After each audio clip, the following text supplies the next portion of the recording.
చెప్పండి, అంశం ఏంటి? Speaking with faith. విశ్వాసంతో మాట్లాడడం.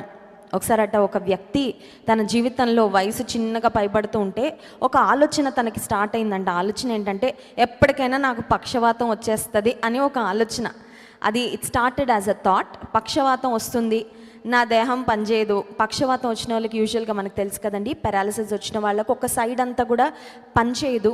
కొన్నిసార్లు వాళ్ళు స్పర్శను కూడా కోల్పోతూ ఉంటారు, సరిగ్గా మొబిలిటీ ఉండదు, ఇమ్మొబైల్ అయిపోయి మంచానికి పరిమితం అయిపోతూ ఇబ్బందులు పడుతుంటారు. సో ఈ వ్యక్తి హృదయంలో, మనస్సులో ప్రారంభమైన ఆలోచన ఏంటంటే, నాకు ఎప్పటికైనా పక్షవాతం వస్తుంది, నా దేహం ఒక సైడ్ అంతా చచ్చుపడిపోద్ది. ఎప్పుడు ఇదే చెప్తూ ఉండేవాడు. ఒకరోజు ఎందుకు అనిపించిందో తెలీదు, తన కాలికి పక్షవాతం వచ్చిందా లేదా టెస్ట్ చేసుకుందామని గట్టిగా గిల్లాడంట కాలుని గట్టిగా గిల్లితే ఇతనికి ఏ సెన్సేషన్ రావట్లేదు, స్పర్శ లేదు.